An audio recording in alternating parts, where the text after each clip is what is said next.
What's going on, people? Welcome back to the Neeks Sports Podcast. As you can see, we got the whole gang all here.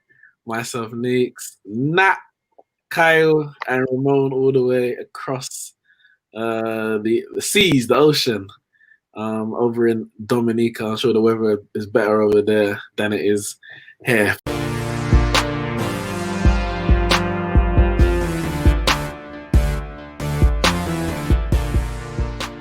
First and foremost, Ramon, how's it going? You weren't on the last podcast. Enjoying yourself, I think, apparently. How's it going out there? It's good, man. It's good. I can't lie to you. It's nice and hot. Weather's good.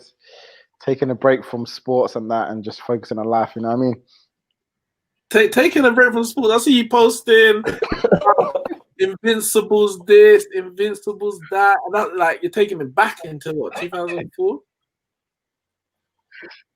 I come back for let me just check the goings on of the Premier League and that, and I thought, woo! You know what I mean? Certain things have happened, so sometimes you got to take it back and celebrate, man. Reminisce and that. Premier League, yeah. Certain memories in the past. Well, Nathaniel, we can talk about the present, innit? We can talk about the present if that's what you wanna do. But yeah, Kyle, Nathaniel, welcome back on the pod. We're gonna speak about a few stuff. Obviously, Champions League. We had another round of Champions League football. Premier League, of course, and we got FA Cup coming up. Don't forget Europa League. Yeah. Of course. We got to mention all European football. You know, no matter where you are, whether you're in Europe or not, got to speak about all European football. As we're recording, actually, El Clasico's going on. I mean, I'm watching it. So I might get an update, a goal update. But the way the finishing's going at the moment, I don't think we're going to get a goal in this game. But you never know, innit? With the likes of, Benzema, we might get a goal somewhere along the line. Yeah. So we're going to start with the Premier League. And the big, huge result of the weekend. Over in Vicarage Road, and I think Nathaniel's smiling over there because obviously people were messaging you, trying to get, a sense of how you were, what you were thinking, your thoughts and feelings about the game, and you couldn't, you were saying something about, uni and revising and nonsense. I don't know what you're talking about. But you're here now. You're here, so we need to hear from you. Your unbeaten record is gone. 44 games, 4 short of Arsenal's 49-game unbeaten run. Obviously, you're not going the season invincible. I mean, we knew it wasn't going to happen. Maybe you didn't. I don't know. Ramon's ducked out, like Arsenal did out of the Europa League. But we'll get back to that later. And yeah, 18-game winning streak. You were going for the record of 19. And that went. What did you make of that game? Because in all intents and purposes, it was a right old battering. Yeah. First of all, invincible thing of like, Liverpool can go this season invincible. Like, I didn't be bothered by it. Like, I just want us to win the league by any means necessary. So if we were to win every single game and like win the league, then cool. If we win most of the games and lose one, cool league. That's what was important to me. So this whole thing with Arsenal fans making noise about invincible, I don't care. That's why when people are just saying, so Nathaniel, what are you saying for invincible season? I thought you guys were going to be invincible. I don't care. Like, I don't care as long as we win the league. In terms of the performance yesterday, oh boy, like everybody was off. Everybody was just off. I don't know what. I don't know why. I don't know what they ate for breakfast. Like, I don't know what Klopp said to them in the changing room, but they came out and they went like at 100%, and it was annoying to watch. Like, the performance. The reason why I say that is because obviously you've had the Atletico game, which you lost 1-0. You had the Ham game, which you were fortunate to win in the end. West Ham easily could have got something out of that. and that was at Anfield, of course. And now you went to Watford, who have somewhat, turned a corner since Nigel Pearson's come in. They had a very good performance against you lot at Anfield, a game that you lot won, but they could have got something out of that game. They had some clear-cut chances. So were you surprised by the performance, or do you think, yeah, we had that kind of thing coming, that result? It was just a matter of time. I wouldn't say it was a matter of time before a result like that could happen, because there were many games where we would go behind in the game, and in, for example, the last 10 minutes, we scored 2 goals, or we were just like, maybe we'll be losing, or like we'll be ahead or whatever, and the performance isn't that great, but we still get the result. So like when we went 1-0 down against Watford yesterday, I wasn't like, oh my gosh, it's 1-0 or 1-0 down. It's just like, okay, cool.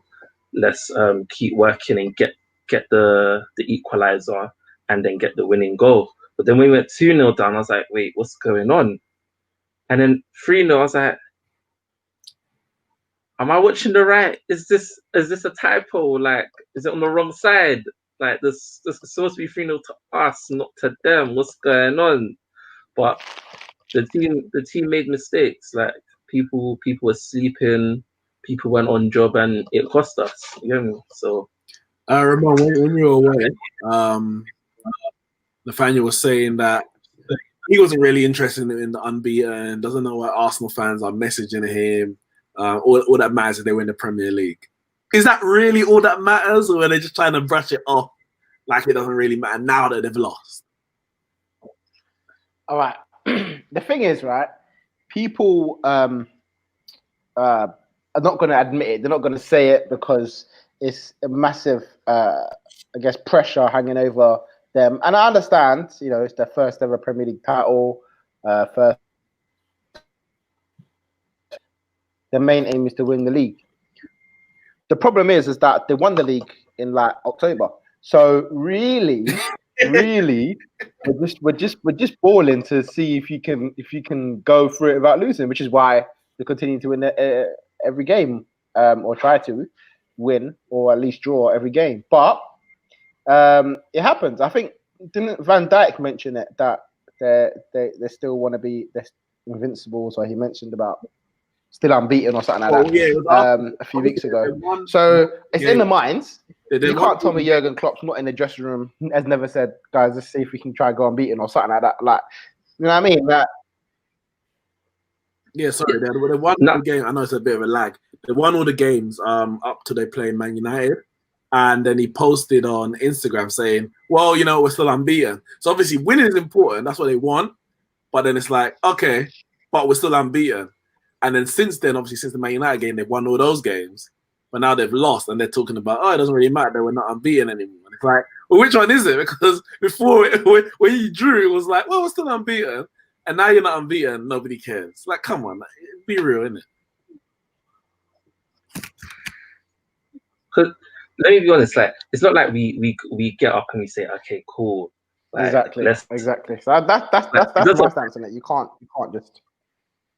1 second, because there's a bit of a delay. Ramon, go, carry on.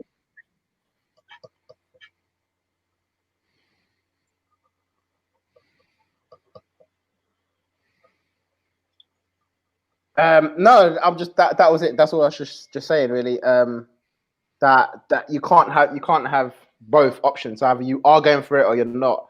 And I think when Arsenal did it, and Wenger, we spoke about this before, but Wenger mentioned it a year previously that he wants to do it, or he believes the team can do it, and they went on to do it. And at the end of the day, it's a record, isn't it? And records are there to be broken. So everyone wants to go for records. When Vardy was on his run of how many games in a row, and he was trying to break, I think it was Van Nistelrooy's record. He wanted to break the record because that's what everyone wants to do. We're in games to break records, and I'm sure they want to go and beat Man City's record or whatever. So you can't say they won't want to go for it, but end of the day, they just weren't good enough. Like, we just have to admit that they just weren't good enough to do it. That's the thing, Nathaniel, because as Ramon said, it's about breaking records. Like, for example, if Vardy didn't score that goal to break Van Nistelrooy's record, but we'll say Leicester won the game, because as it was, the game ended 1-1. He would have said, well, you know what? it's about the win, the team, the getting the 3 points. That's the most important thing. But I bet you, if you asked him now, having won the Premier League, would you have traded your goal, or would you trade your goal for a win in that game instead of a draw? I bet you wouldn't trade it. Publicly, you might say, "Oh yeah, because it's about the win." But the way he celebrated that goal, like more than the 10 before, to break it to go to 11, or it might have been 12, I can't remember. It meant something. And I bet you, if you went unbeaten, you wouldn't just be like, "Oh well, it's just the Premier League. We wanted the Premier League." I understand the most important thing is the Premier League, but surely, going unbeaten is still should it not have been something you would have been aiming for at this stage of the season? For me, it's just an added bonus, man. It's just an added bonus. The main focus is winning the league and making sure we cross that line and not fumbling the bag. So as long as we secure the bag, yeah, I'm happy. But do you really think there's a chance that you can't, that the bag is not secure? Like, for me, it's been secure. You could lose the next 5 games, 6 games, 7 games even. And you still, maybe not 7 games. Even if you lost the next 7 games, you'd still be top of the league. Because Man City ain't winning the next 7. Nobody's been consistent enough for you to lose the league in this position. So the league is secure. It's a matter of when, not if. But like you said earlier, it's been 30 years since we won the league. So I just want us to make sure that it's secured first. I want it to be official, written in stone, that we have won the league before anything else. You get me? That's the most important thing. So Invincibles is just an added bonus. Now that it's gone, I don't really care. It wasn't something I cared about before. Something will be something I care about after. I probably will never care about Invincibles as long as we just win the league. You know what I mean? So that's it. So Arsenal, just to jump in, the reason, with the Invincibles, and I think which is why we constantly go back to that, is that it ain't easy. It's not an easy feat, and I've spoken to Liverpool fans who told me that they believe they will go the whole season unbeaten. But it's not easy at all. It's not an easy thing to do, which is why only one team has ever done it in the Premier League era. Some teams have come close, but even that one loss is one concentration game. Which obviously, and fair enough, Arsenal managed 12 draws, cool, but their mentality was there to not lose the game, and it's so hard to keep the mentality of 38 games to not lose a single game, as well as trying to go for a Premier League title, because we were trying to go for a Premier League title as well as Liverpool were. But we had the added bonus of, okay, now we won the title, we've got 4 games to go, let's try and finish the season unbeaten. And we did it. And I think a lot of people are talking to me about, would you trade it in for a European title and rare. But the reality is, I genuinely, hand on my heart, I wouldn't trade in the Invincible season for a Champions League trophy. Reason being, and maybe in the history books it'll look better, to have a Champions League over a Premier League, which is cool. But it's the name of it, the Invincibles. You're always going to come back next year when the next team, whoever it is, Chelsea, Man United, Liverpool, goes unbeaten for 20 games. You're going to start talking about us again. You're going to start going, are they better than the Invincibles? Are they going to do what Arsenal did? Are they going to go unbeaten? And the same with, if you think about Chelsea, right? Chelsea won a European trophy, but no one talks about that because it's just one trophy that they won a few years ago, and they got a bit lucky and they won a trophy. But cool, you might mention if we're talking about Champions League specifically and on that day. But we've been talking about the Arsenal Invincibles this whole season. From December, everyone's talking about Invincibles. Who's better? Let's compare the teams. Invincibles this, Invincibles that. No one's comparing Chelsea's Champions League team with this team that won a few years ago. It's about history, and that for me is just. It's a historic moment that I could never forget. So, my Invincibles. It's a unique. Boy, it's not easy. It's a unique record. That's all I'm saying. That Arsenal have, and as you say, all season it's been Arsenal Invincibles, Man City Centurions, which I think is a bit of a joke. 99 points or 100 points, whatever in it. But Centurions, people label it as something, so they label it whatever. So you got Arsenal Invincibles, Man City Centurions, and Man United treble winners. People win European Cups, as you said. People win Premier Leagues, people win FA Cups. But to make it special or to write your name in the history, it has to be something that's very unique. Someone might say Man City's domestic treble is up there because that's something that hasn't been done in English football. It's unique. And Liverpool, obviously winning the Premier League. I mean, even if Liverpool would have to win every game of the season to make it a unique achievement, because 100 points have been done. Now, if you get 101, you can say we're the first to get over 100 points. I mean, what do you call them? The Centurions plus one? In honor of Suarez is a 40 million plus one bit. I don't know. What do you call it? If they win the treble, okay, you're the second team to win the treble. You have to win the quadruple. Like, you have to do something else to put your stamp to say that's what we did. No one else can do it. But as you say, yeah, the Premier League is the most important. Kyle, 3-0 Watford. Did you see that result coming? In at some point, at some point, did you see it in the offing in terms of the way Liverpool have been playing in recent weeks? And do you think actually that this could benefit Liverpool in the sense that Klopp's been playing his best team in every Premier League game, even though the league has been won? Now that there's no invincible thing to go for, the aim is to win the Premier League, but he can possibly rest up more in the Premier League, knowing that, there's no record there, the league is done, and we can then put stronger teams out in the FA Cup and Champions League. Could this be a blessing in disguise for Liverpool?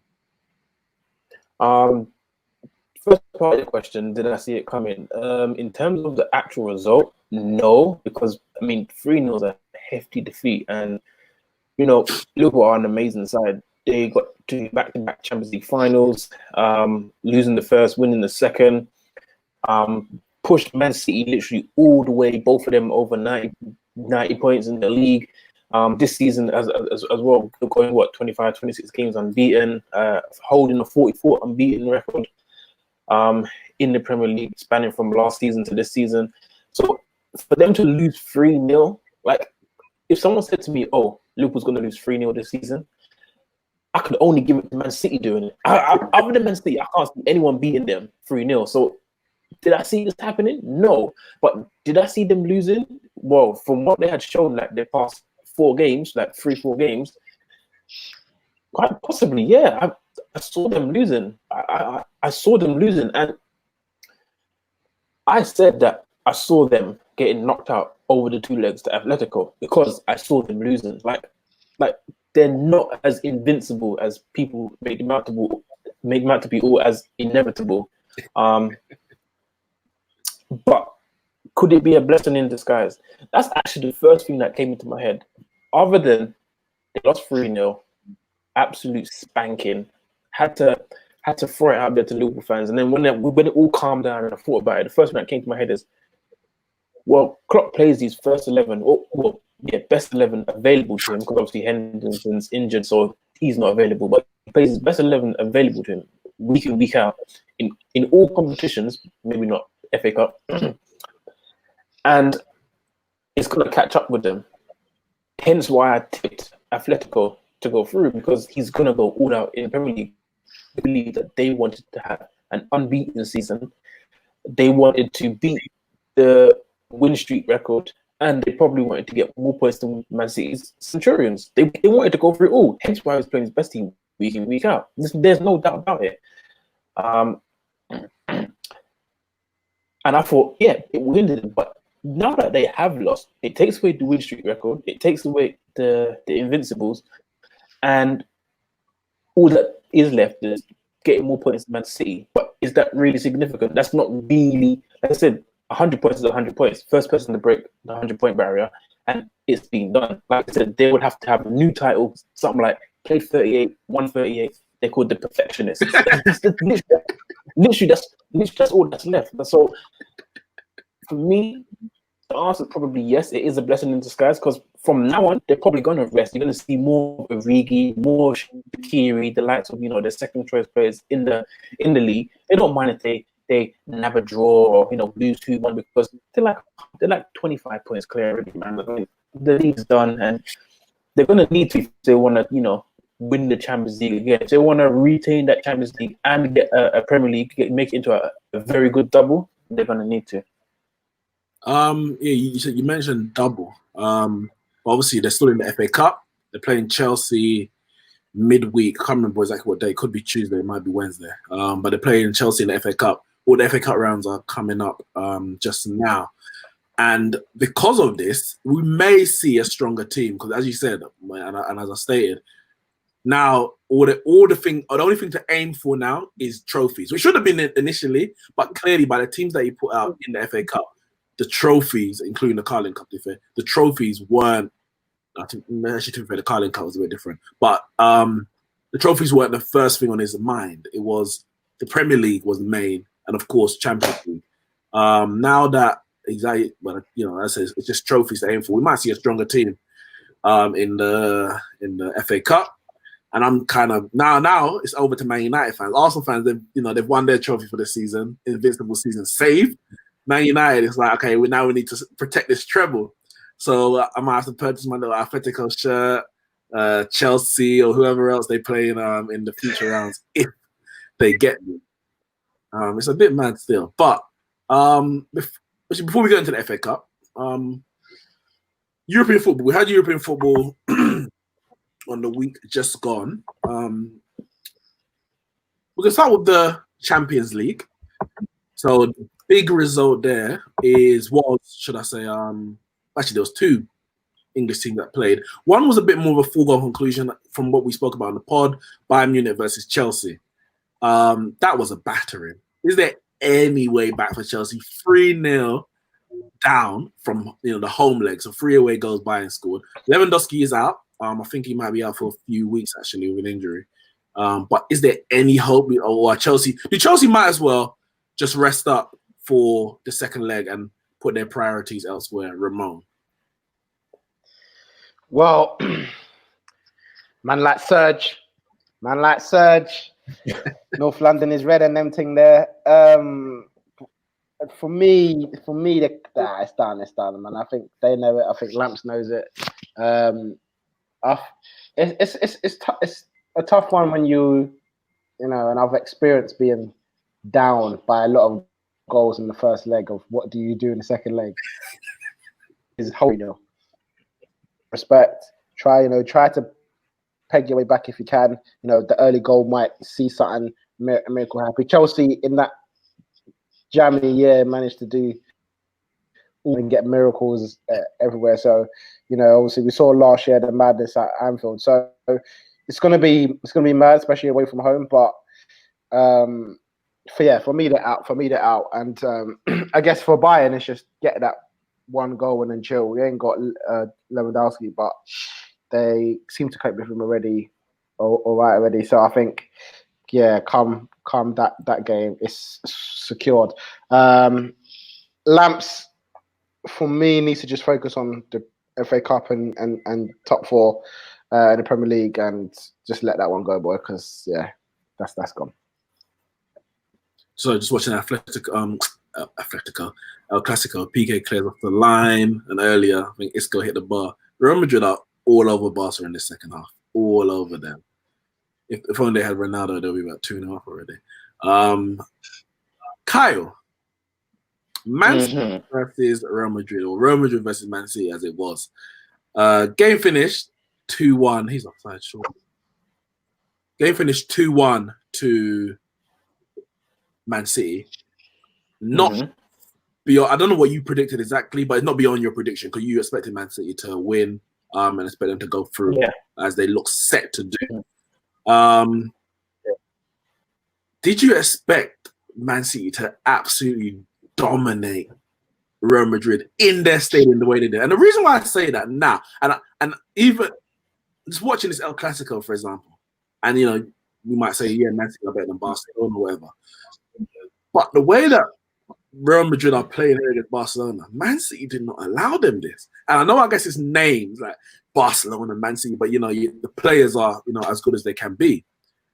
Did you expect that from Man City, even with the quality of players that they have? Yes, I do. Because I called it. I said to you, I've been watching Real Madrid this season, and the style of play that they've gone from previous managers, and having Ronaldo, where they're much more, I wouldn't say counter-attacking, but they're just lightning quick on the break, and just, you know, they're very forceful and very direct. I think direct is the best word to use for them. Whereas now the style of play has changed a little bit, and they're a bit more conservative, a bit more possession based. Like I said, against lesser teams, they tend to keep 60% and upwards percent of the ball. Whereas in previous seasons, with Ronaldo and even prior to that, it would be pretty much an even base possession wise, but they would still beat you 6-7-1. Because they're just very direct. They just take their chances, and they were very strong. Whereas this Real Madrid side kind of plays to Man City's strengths. Like, they would have to play like Liverpool, more conservative, hit them on the break. We're going to contain them, and when we get our chances to get the ball, we're going to hit them on the break and score 1 or 2 goals. Whereas their plan is to play like Manchester City, and when they've got players like David Silva, Kevin De Bruyne, Bernardo Silva, Raheem Sterling, and all that, you're not going to outdo Man City. And not to mention Zidane versus Pep. Pep is better at this game than Zidane is at this game. So for me, that's what I had predicted. And for me, I had expected 3 Champions Leagues in a row. 3 Champions Leagues in a row. No. That's fine. But he's changed his style of play from when he won those 3 Champions in a row. And I'm saying the style of play he's bringing now, which is closer to what Pep does than what he was doing when he won the 3 in a row. Pep is better at this. Pep is better at this game. So you're trying to outdo him. It's not going to work. Not the players that he's disposed of. And that's what I said. I expected them to score 2 or 3 at Bernabeu, and they did. They scored 2. Nathaniel, did you watch the Man City Real Madrid? Yeah. Is it clear that Kevin De Bruyne is the best player in the Premier League? I know it wasn't a Premier League game, but the way that he dominated Real Madrid, like, for me, I was watching, I was just like, I mean, I've been saying it for years, even when Hazard was there, like, it didn't make a difference to me, but he's gone. So those people that were putting Hazard above him, of course, there's some people who still say, Mane, whatever, Salah, maybe more Mane than Salah. Did that game kind of, I don't know, remove any doubt if there was that he is the best? Because I think he just completely ran the show, and he was playing in a bit of an unfamiliar position. Not in completely, he has played there before, but a false 9.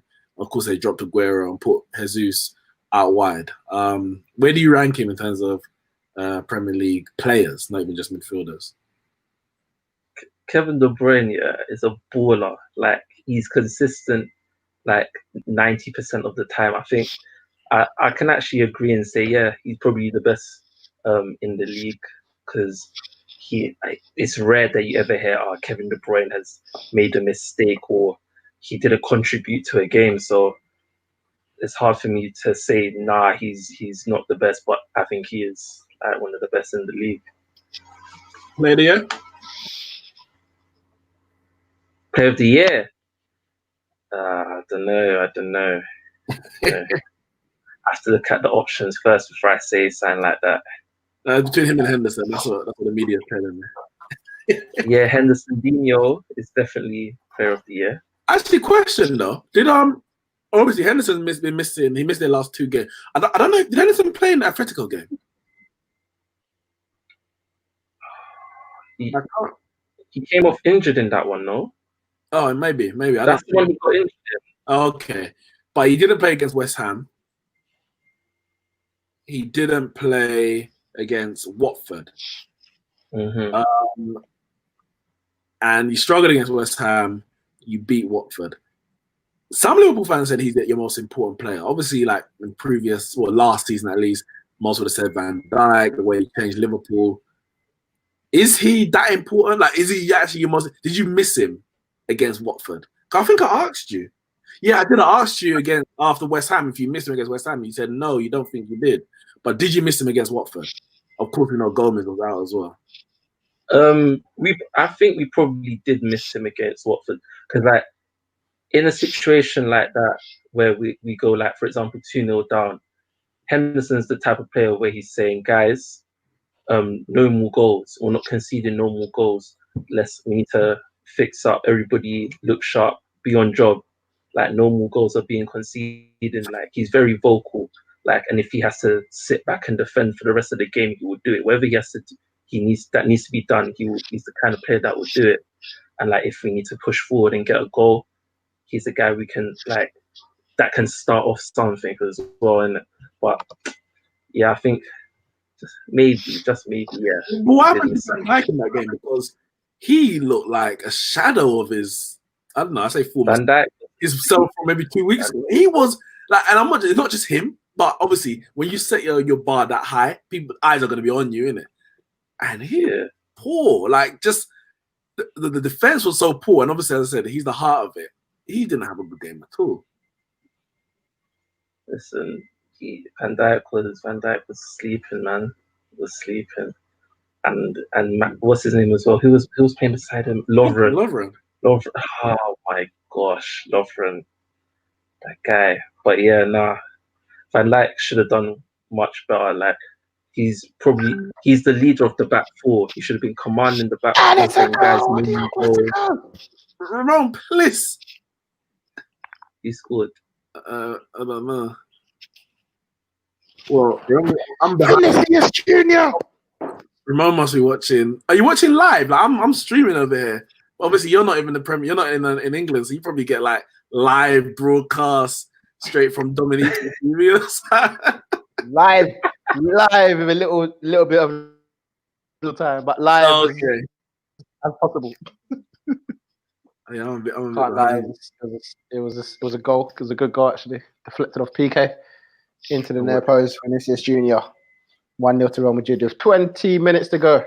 You know, it's funny though, because against Real Madrid, against Man City, he was getting a lot of the ball, and he like obviously he's 19 years old, isn't it? So you have to give him a bly. But when you're playing for like a big club like Real Madrid, yeah, that took a big deflection still. Beat Stegen at his near post. But yeah, when you're playing for Real Madrid, the expectations are high, and he has got a lot of the ball in this game, and he's kind of struggling to make anything happen all the time. But I guess when you get the ball that much, in the end, something's going to come. Well, you know, I'm happy for him. Keep the title race alive. Because I think if Barca win this game, obviously there's 20 minutes left. Barca win this game, Real Madrid season's done for me. They're like 5 points behind the league, out of the Champions League, out of the Copa del Rey. Like, I'm not saying they ain't got nothing to play for. Like, they can still close the gap, but I just think that 5 points at this stage is a big gap. But yeah, we'll see. Ramon, Europa League. We Gareth Bale on the bench. Vinicius. Say that again. Sorry, Gareth Bale.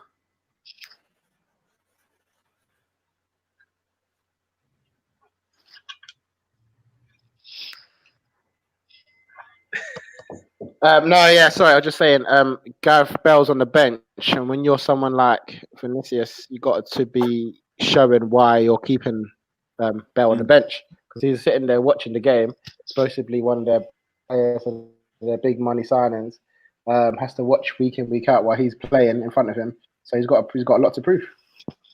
Very true. Someone else who got a lot to prove, Mikel Arteta. Out of the Europa League. And I'm going to be honest. I'm going to be very, very honest. It's embarrassing. It's completely embarrassing. Arsenal get a 1-0 away win to Olympiacos. So you got the away goal and you got the victory. To go home to Olympiacos. And I don't even know where they're ranked in terms of UEFA coefficient. Granted, yes, they were in the Champions League. They dropped out. But when the draw was made, nobody, even when it was being made, nobody was like, "Oh, I don't want to draw Olympiacos. You know, that's going to be a tricky tie." And to go away to Greece, where it's supposed to be a hostile atmosphere, and to get the win, you can't take it back to the Emirates and lose. And then Aubameyang puts you into the next round effectively with what, 3 minutes left, and somehow Arsenal spurs it up. As a matter of fact, Arsenal are more Spursy than Spurs. I'm calling it. Arsenal are more Spursy than Spurs. How do you lose from that position? It's Olympiacos. You got to explain it to me, wrong, because I'm at that moment when Aubameyang does the overhead kick, I'm sitting there like, damn man, how's Arsenal got through? They're so dead, and then they proved to me that they actually were dead. So you got to explain it to me. I don't know. It's quite simple, really. That's the reality of it. And am I surprised we went out to Olympiacos? Yes. Am I surprised they didn't go to the semi-finals or finals of the Europa League? No, I'm not. And this is why I didn't predict Arsenal to win it this year. I think I may predict Man United because they're not good enough as a team. And I felt like it was going to be someone who came with a bit of confidence, like Olympiacos did. Yes, they're 1-0 down, but they played with confidence to come to the Emirates to win the game, knowing that this isn't the same Arsenal of old. Olympiacos did actually play quite well. I think they beat Spurs in the Champions League this year.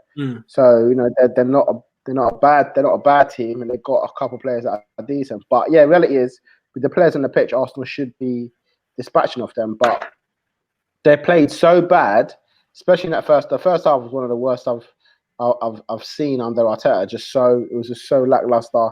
No one really wanted to go for it. It's like we'd gone through already, but we're waiting to get the goal. It didn't come. We did have chances, and they put theirs away, and we didn't. And that's the reality of it, really.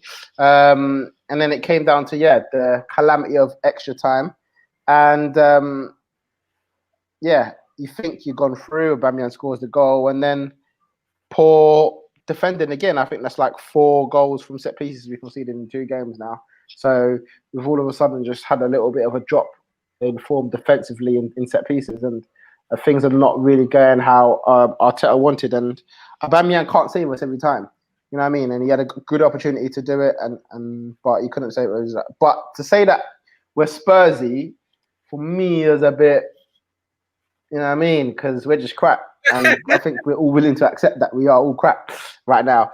And, Spurs, as they did, so they lost in the Champions League and then got their high and then lost to Wolves today. So it's like, I don't know, Spurs are Spurs, isn't it? And, we'll probably win a trophy before them, and we're in a horrible moment in his football club. Chances are probably nick a cup before them. But it's a massive rebuilding job to do, especially with Aubameyang's contract up next year. Chances are he'll probably go, and then we've got a lot of changes to be made in the club in the summer. Kyle, speaking of Aubameyang, there's actually been reports in the last couple of days that Barca could be in for him as a replacement for Suarez. I think he's a bit younger than Suarez. I mean, they're both 30 plus. But maybe it's another option. Is that someone that you would take, or you think, he's a bit too old for Barcelona? Yeah, he just come on actually to save Barcelona in this El Clasico. But is Aubameyang someone that Barca should be looking at? Oh man, you always come in with these heartbreaking news to me, man. Like, that's heartbreaking, man. God, Aubameyang. Jesus. Yeah, man. You don't want Aubameyang? No, come on, man. He's a quality finisher, quality striker. Nah, man. Activate the relief, of course, because I'm my guy, Erling. What a player! Or go spend the big bucks, ship out Coutinho, ship out Suarez, and go buy Mbappe. So no, Aubameyang then. Yeah, that's an absolute no. I mean, that's a no go. I mean, I don't understand who's doing this recruitment. Like, if it were to happen, right? Let's just say theoretically it were to happen, and let's say it was our next signing. We signed Coutinho, we signed Griezmann, and then we would have signed Aubameyang. It was like our big transfers, our big statements, all after Dembele. And up to now, I still don't even know what Dembele's done. They're all going horribly wrong. Not very highly. They're all going horribly wrong. And I say wrong. I mean, you can't say if he would or wouldn't because he don't play for the club, but it wouldn't be a smart transfer. It wouldn't be very good. I mean, they're better off using their money elsewhere. I mean, why are they not buying defenders? Their defense is absolutely horrific. It's honestly one of the worst defense I'm seeing in Europe's top 5 leagues. It's that bad. It's horrific. It's calamitous. I hear Phil Jones is for sale, so think about that one. Sleep on that. Honestly, he might be better than PK. Cool. I don't think he's better than anyone, man. He's so bad.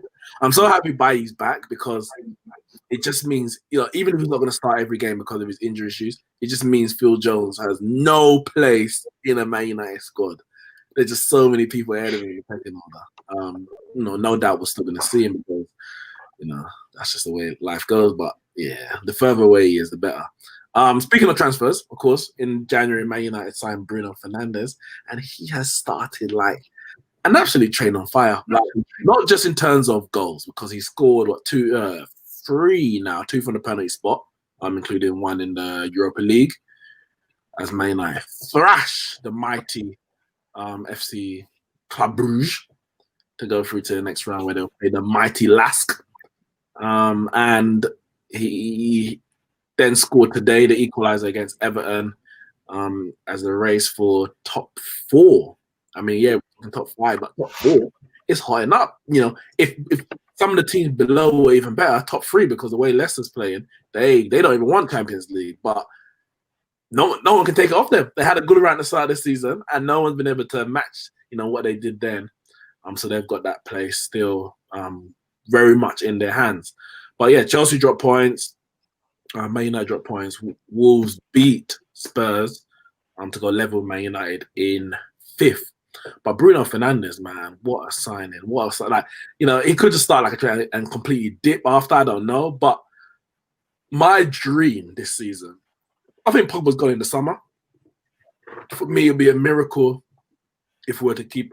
Maybe not a miracle because he's still got 1 year plus an option for extension on our side. So effectively, we can keep him for 2 more years if we want him. So it's not a complete guarantee that he's going to leave. We have to get the correct offer for him. But I just want to see Pogba, Bruno Fernandes, Rashford and Martial on the same pitch at the same time, because I think with those 4 on the pitch, we can cause some damage. And, at times we've looked better since Bruno Fernandes come in, of course, with his quality.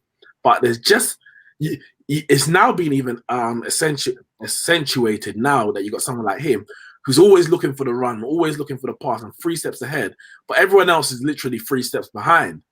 So in effect, they're 6 steps apart. But you can see that he just needs quality around him. When he can link up with Martial, you see the effect. You see even someone like Mata, who hasn't got the legs, but he's got the brain. So he'll make the run. And sometimes he can't actually complete the run because he's not quick enough, but he'll make the run like we saw against Club Brugge, and Bruno will find him.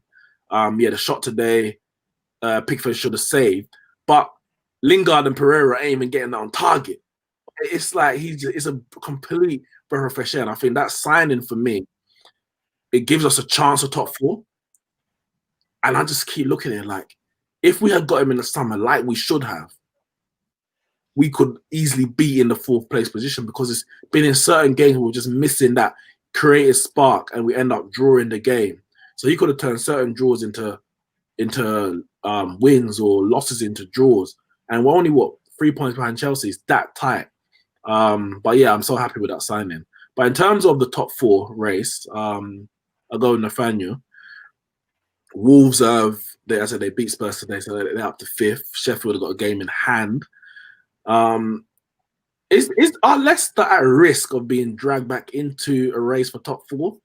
Or is it literally just one space available, Chelsea's, and it's going to be Man United, maybe Spurs, arguably Arsenal? I guess I'll ask Ramon about that in a bit. Back in the race for that. Oh, let's go. Oh, sorry, I'm just watching that. Yeah, Leicester, are they clear in the Champions League place for next year, or was there a risk that they get dragged back in? I'll say it's 50-50. Like if they get some good results, then yeah, they'll be fine. But like just a couple bad games and they'll just go straight back down. But I think they can do it. I think they can secure Champions League for next season. Yeah. Ramon, Arsenal, are they in the race? Are they in the race? Everyone above them 50 points. They're out of the European League. There's no Thursday game. I guess they're still in the FA Cup, so they've got something to fight for. But without those Thursday games, a week between fixtures, top four, they can really go all out for that. If they were already. No. That's done. Top four is out of contention. I'd arguably say top six is out of the race as well. I don't think Arsenal will be playing European football next season. Give us a complete break from that competition. Just Saturday, 3:00 kickoffs, and then thing they're back in how it used to be before we was in Europe. So it's a time to reflect next season. I think if we get into Europe, it will for me be a shock because it will be like winning an FA Cup or somehow into the top six. And Arsenal will be looking for some sort of consistency. Obviously, they want to bounce back from that result in Europa League, but I just don't think the consistent quality is there. As United, Wolves, Spurs, Sheffield United, Leicester at the moment are as well. But we're too far behind to even. We're as inconsistent as everyone else, but we're too far behind even them. So for me, it's a top half finish, and we'll take that. Bottom half is unacceptable. I mean, top half finish is unacceptable, but I'll take it from where we are, and obviously new manager halfway through the season. So, there's no European football for Arsenal next season, and I've accepted it. Reality is, I've accepted it. You say a complete break from European football, but you don't seem too the way you're saying it, you don't seem too disappointed if you didn't have European football next season. Don't you think it's important for Arsenal? Like, even just speaking financially, I know Europa League's not massive, but Arsenal are not known for having massive coffers when it comes to spending or being able to, wages, for example. Don't you think being in Europe, at least, knowing how congested Europe is right now, just being the Europa League, surely that should benefit Arsenal more than not being in it completely?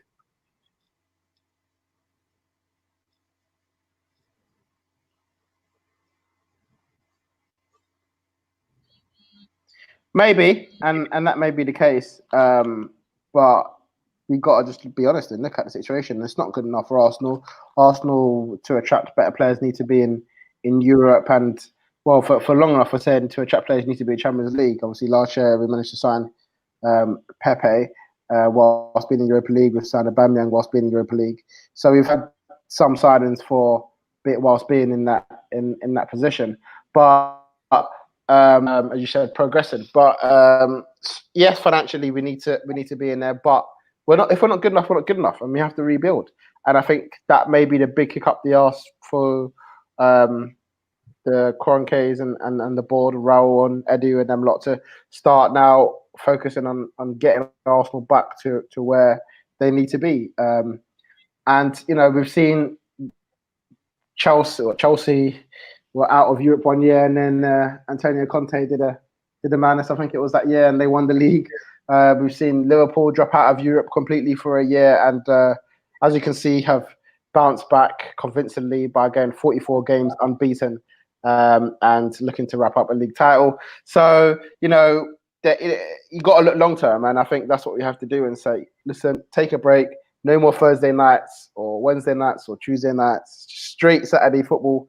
And hopefully it benefits us. So generally, as much as I'm disappointed to not be in Europe, I'm looking long term and I'm thinking, if there's no excuse now, even with the squad that we got right now, without Aubameyang, even then, it should be pushing for a top 4 spot. The quality of players are good. They're maybe not as good as other teams, but without an extra game, 10, 15 games a season being played that they could have had, it should hopefully push us on. Whilst we're still with Arsenal, of course, Monday night. So today, as you listen to it, tomorrow as we record, Portsmouth. I think you're away at Portsmouth. I could be wrong.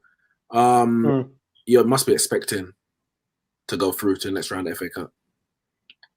Yeah, I mean that's one thing to hold on to. It's a good draw for us. I think maybe the lowest ranked team in the competition. Arsenal, right? Man, come on. What do you say? He said Arsenal. Arsenal, the lowest ranked team in the competition. I mean, you're bad. Portsmouth. Portsmouth. Portsmouth ain't the Portsmouth that they used to be. So, League One opposition. Going there is going to be tough in terms of the atmosphere, but yeah, quality-wise, despite the fact that I reckon there'll be a number of changes in that game, I think should hopefully progress us through. But then it's the last 8, and with Liverpool, Liverpool or Chelsea, Spurs, Man City, and Man United still in the competition. It's going to be mad tough to see what happens in the next draw. I'd love to have a North London derby, but we'll see what happens in it if we both get through. I'm not sure who Spurs are playing. I'll check that in a second. But Man United, we've got Derby. We're going to Derby, and it'll be Wayne Rooney returning. Or I guess we're visiting him.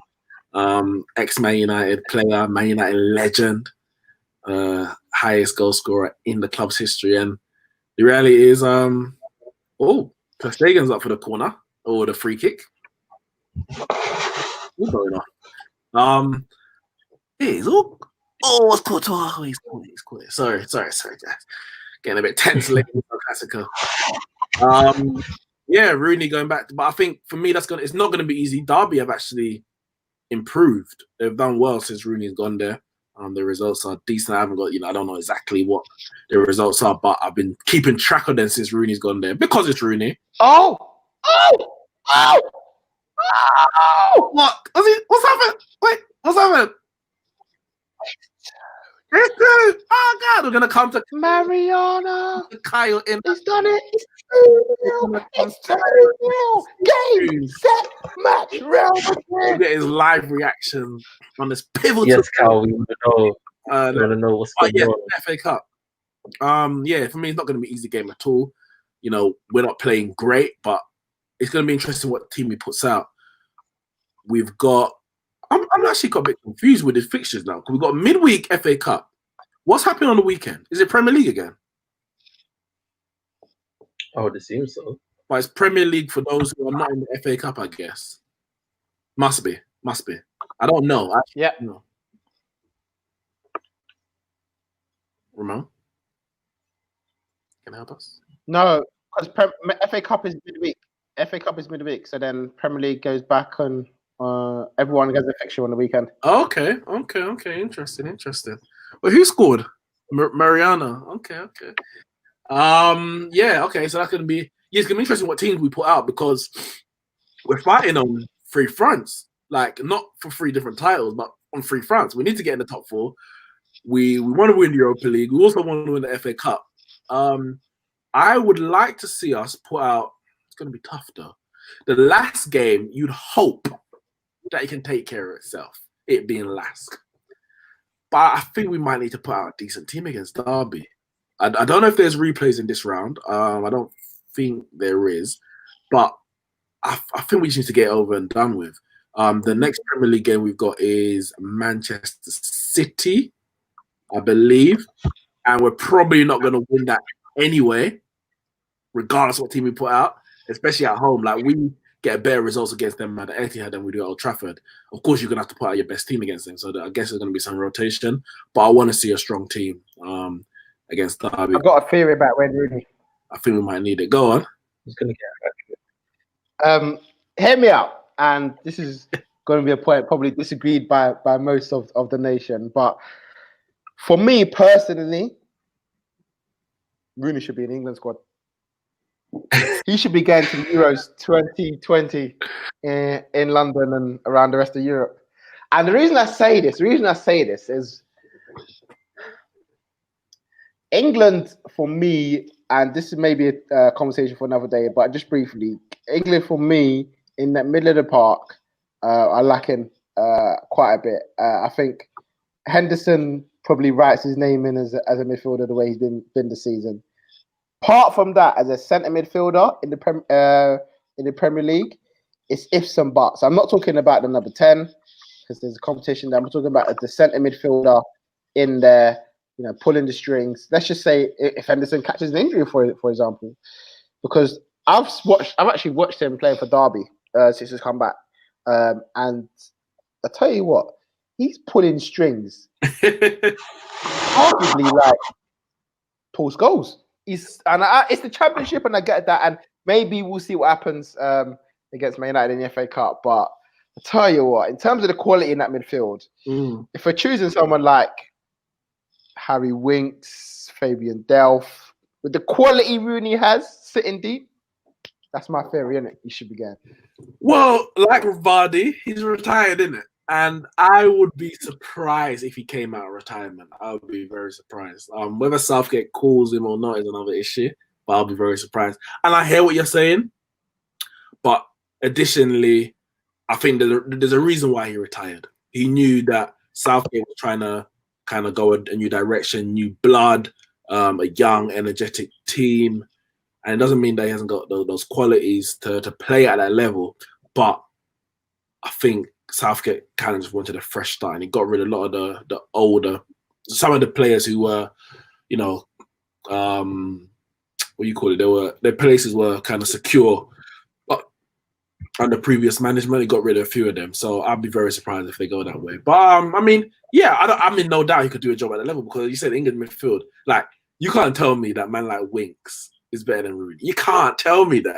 I don't care. You can't tell me that. So yeah, I hear you, but he's retired. Let the man rest and let him rest. So all that's gonna happen is they're gonna call him back. England's not gonna win, and then we're like, why did you bring Rooney? It's why, going back to the old days, supposed to be moving forward, but that's what's gonna happen. So I mean, Rooney to just stay well away from England. But yeah, sticking with the FA Cup. Yeah, as I said, I hope we can get through that derby tie. It ain't gonna be easy, but it's one that we should be winning. Chelsea versus Liverpool, that's a big game. If I'm correct, it's at Stamford Bridge. I hope Chelsea win. I really do, because as I said, like, that treble just needs to die ASAP. Last season when Man City were, on for the quadruple, like, I was celebrating that VAR Spurs goal in the Champions League, and disallowed goals like I was a Spurs fan myself. That it was. So none of that this season, please. Get over and done with ASAP. Treble out the window. Nathaniel, how do you see it? How do you call that FA Cup tie? And what team are you expecting Klopp to put out? I think Klopp will put out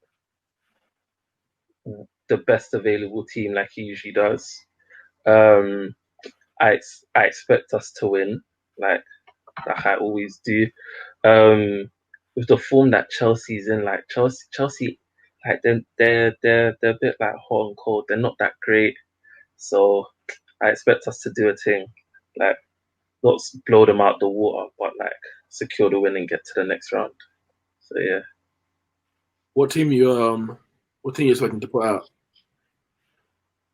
The best available 11. Really? So you think that if the players that were fit, for example, for Watford, you think he will go for that same strong team, or you don't think you're going to bring in like, Origi and Curtis Jones?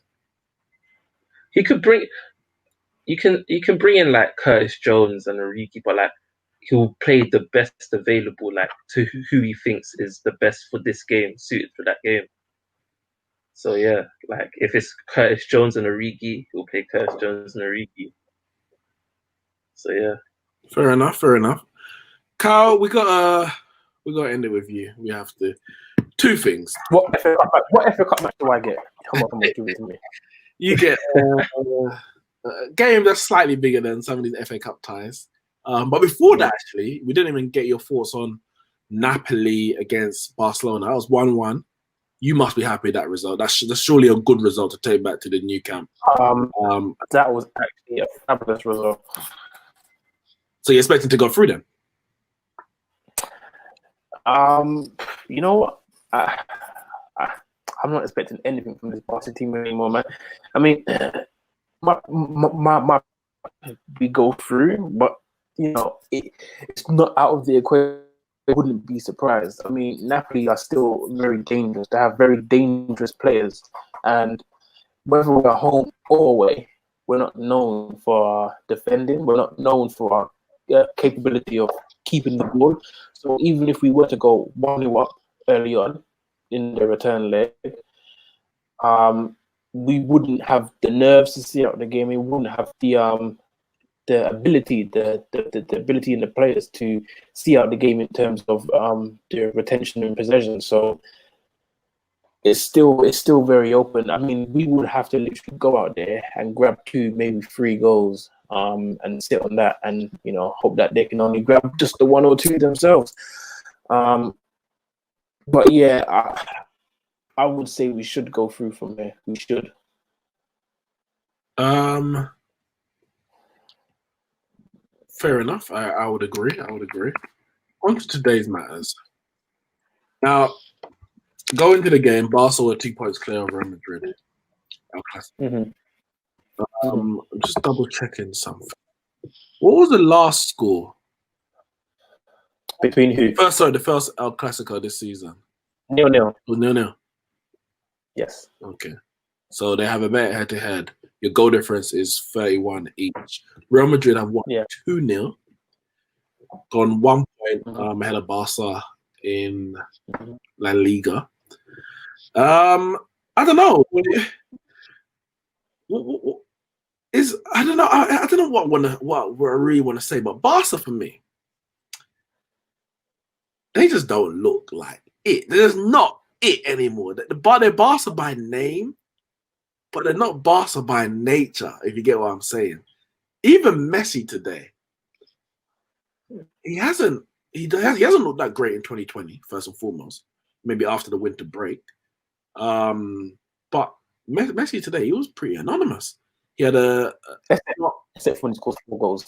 But yes, continue. Yeah. He always gets a goal here, you know, because everything goes through him.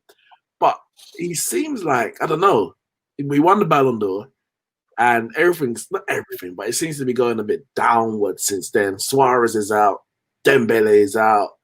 Got this last ditch transfer in of Braithwaite, whatever you want to call him. Barca just look like they're in a bit of a mess right now. And this El Clasico loss, it's not going to do them any favors whatsoever. I don't disagree. It's not just a bit of a mess. It's a hot mess. It's absolute hot mess. And it's actually a very long way to kind of turn it around, because it's not like, oh, you get 1 or 2 players, you know, you could possibly iron out some of the creases in the team. It's honestly like a 6-7 man job, and I'm being honest. I'm being brutally honest. Like it's not that good. We've still got players from the previous generation of players that we had that were playing ball alongside Iniesta and Xavi. And because they don't have that level of quality, they're still stuck in their old ways, and it's costing us. Like, for example, players like Jordi Alba, like, he's not known for his defending. You know what I mean? He played alongside Xavi Iniesta. He played alongside Dani Alves. Both of them used to, you know, bump forward, and you know, they didn't have to worry about defending. That's just the way it was. But it's carried forward into this team. But because they don't have the same quality that they used to play alongside, even the likes of Busquets. Like, Busquets had to do minimal defending. Yeah. And when called upon, I mean, he could do it. People always say, oh, he's one of the best holding midfielders in the world. But when you had people like Mascherano in your team, you know, I mean, well, of course you're going to have minimal defending to do. And yeah, the players that they play alongside now, I mean, they haven't been able to adapt, and because of that, you have to let them go. You can't keep players like PK, Busquets, Jordi Alba thinking, oh, maybe we will get some of what we had in the past back again. It's not going to happen. It's over for them. Like, they need to go. All of them need to go. Busquets, PK, Jordi Alba, and you have to go and get some new blood. They're not refreshing the squad. They're consistently buying players in advanced positions, hoping that we're going to land another MSN and all will be good. That's not how it works. It will happen again in the summer. They're like, okay, it hasn't worked, and we're going to go and buy another 2 or 3 forwards. That is not how you correct a broken team. You have to get rid of someone. Yeah. Don't you think that for Barcelona in the especially the windows previous, signing players like Frankie De Jong, Arthur, in the middle of the park, obviously Dembele a bit further up, are they not supposed to replace the players of the past? Are they not the ones that you spent the money on to see the others out, to see out the Busquets and the obviously the Xavi Iniestas that have already gone? Aren't they the ones that are supposed to take the mantelpiece on and run with it? Because they're the ones that have been bought to carry the forward. If you're a man, isn't it not the onus on them to step up? Because for me, I don't know, but I can't say I watch them week in, week out, but I don't see the Frankie De Jong that was that it was before he came to Barcelona.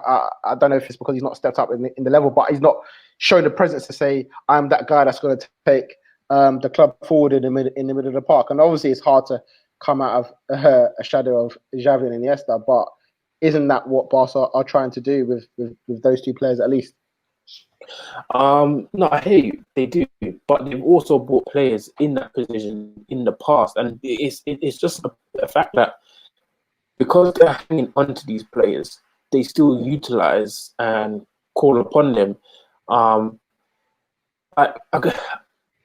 Like players like Rakitic and Vidal and sort of like they get, maybe not Rakitic this season, but Rakitic in previous season when he shouldn't have been like first. Like, he used to keep Arthur on the bench, and Arthur shouldn't be on the bench. Like, you buy these players, you have to throw them into the first team and say, look, you are going to be a player that we're going to, that's going to revolutionize this position. You're going to become part of the new generation. It's happened in the past from many years ago. Just like when they brought back Fabregas, okay, granted he was in a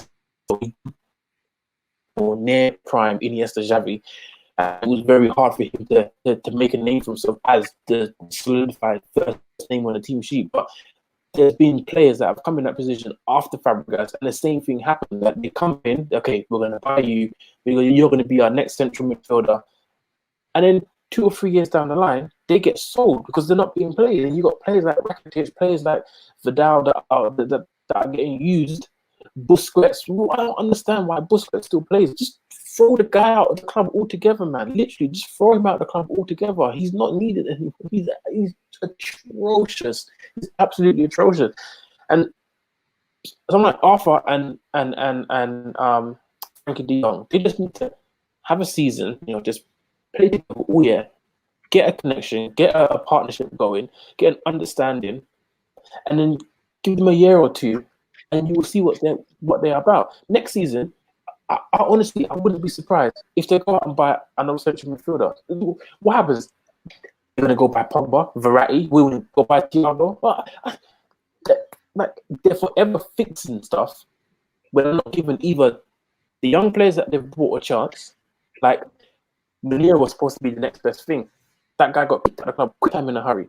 Everyone's talking about this fatty kid. He's not going to be there much longer. I can guarantee you. He's not going to. Now you're telling me about Aubameyang. But I thought Fatty was the next best thing. Like, they don't give them a chance. If it's not Iniesta Xavi coming out of the academy, then yeah, these guys don't get a chance, man. It happens all too much. They've got room like the likes of Fabregas, Bellerin, Thiago, like loads of players just come and go out, and it will continue to happen. And yeah, man, it's a mess at the moment. It's a mess. All right, guys. Thank you very much for. Hold on. Whoa, what, Ramon? You mad? You're crazy, bro. I don't think you understand. It's a huge day today in football, in a domestic calendar. in the domestic calendar 3 times. 3 times in a row. Manchester City, Pep Guardiola has lifted the first available domestic trophy this season. Mickey Mouse. Mickey Mouse Tom. Mickey Mouse Tom. I just think Nobody cares. 3 years in a row, unchallenged, just breeze through the competition. And you know what? They're on for the treble. They're on for a treble. And no one's talking about this. Why is no one talking about the fact that Manchester City are on for a treble this season? You forgot to mention that it's the 5th consecutive domestic title, bro. Mad. Well, it's going to end at 5 because obviously the Premier League's done. Listen. When you spend that amount of money is scored and you literally have 2 teams, you should win the competition where everyone plays in the second team. You should. So you say, okay, cool, well done, cool. I'm not saying it's an achievement. Well done for breaking all the financial fair play rules to win the Trophy. Well done, Man City. Pep, yeah, well done for winning the only cup competition that doesn't matter. I'm not winning the one that actually does. But well done. Oh, well done to Aguero for being dropped for the biggest game of the season against Real Madrid, but turning up against Aston Villa. Well done. Yeah. Big up to you. Rodri, 60 million, and you ain't done nothing all season, but you finally score. And you got your day out at Wembley. So yeah, big up to the 12 Man City fans that travelled to Wembley and the rest of the Chelsea fans who are dressed as Man City fans. Well done to Pep and all them people there. Anyone that's listening at this stage of the podcast, yeah, well done to you as well. The 2 obviously Man City fans in this pod, Ramon and Kyle, well done to you. You're probably the most excited people on the planet. And Man City 2-1 victory. Yeah, that's the middle. But yeah, first domestic trophy of the season. Hopefully, the only domestic trophy, only trophy of the season, as far as I'm concerned. But we will see. But yeah, Aston Villa, unlucky. Hope we get relegated. Grealish will be about half the price. So it's not personal, just business. But yeah, we move. Double game weeks in FPL coming up. Should get exciting. But guys, yeah, we reached the end of our podcast. Slightly overrun with Ramon's late outburst, but he's forgiven. Obviously, he's running a different time zone to us, so expected. But yeah, thanks guys for joining, and thanks guys for listening and watching. Make sure you hit the like and subscribe button. Follow us on all the social medias. Share the podcast, the audio and the video, and we'll see you soon.